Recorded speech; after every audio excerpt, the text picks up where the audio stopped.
Лидерот на ДУИ Али Ахмети вели дека без прифаќање на платформата на албанските партии подобро е да има нови избори, оти инаку тешко дека е можно да се формира влада. Во интервју за телевизијата ТВ21 рече дека ова е најдоброто решение доколку ниедна од преговарачките страни не ја прифати нивната платформа. Ахмети му порача директно на Груевски дека рокот да размисли за договор со нив е до 29 јануари и кажа дека единствено тој во ДУИ, согласно статутот, е надлежен да преговара со Груевски.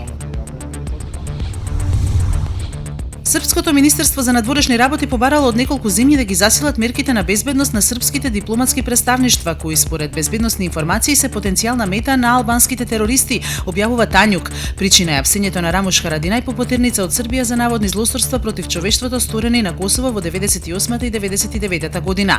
До сега е познато дека вакви мерки се побарани од властите на Швајцарија, Турција, Германија, Италија и Белгија. Американскиот претседател во заменување Барак Обама во својот проштален говор предупреди дека САД се соочуваат со тежок испит за својата демократија, а американците ги повика да се борат за вредностите и да ја отфрлат дискриминацијата.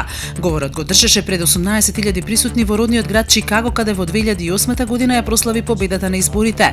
На негодувањето од публиката што Трамп ја презема власта, Обама рече дека мирната транзиција на власта е заштитен знак на американската демократија. Сепак предупреди дека постојат работи кои се закануваат на демократијата, меѓу кои расната дискриминација и економската нееднаквост.